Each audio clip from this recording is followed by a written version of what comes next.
In this problem, we're given a quadratic equation. The input variable is t, which represents the number of seconds after a rocket has been launched. The output variable h of t represents the height of the rocket after t seconds.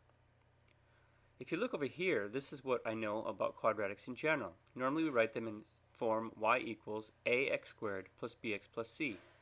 Notice in this problem they chose the letter t instead of x, and we'll be using h of t instead of the letter y. Let's talk briefly about what the graph of this may look like. So instead of calling this x, I'm going to call it t.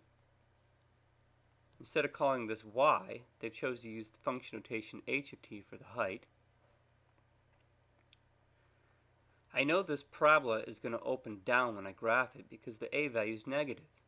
Had this a value been positive, it would open up instead. So I have some advanced knowledge about what the graph is going to look like. We're going to have a parabola that looks something like this.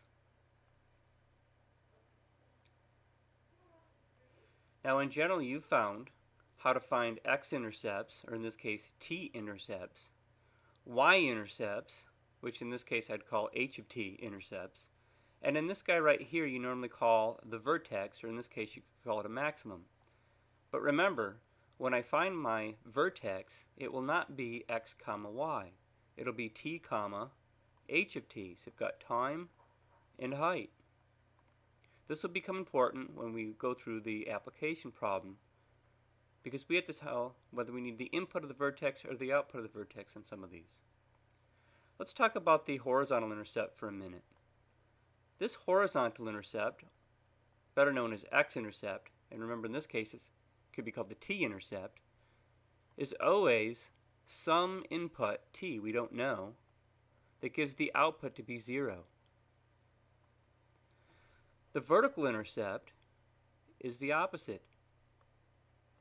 This is where the input would be 0. And we don't know what h of t is.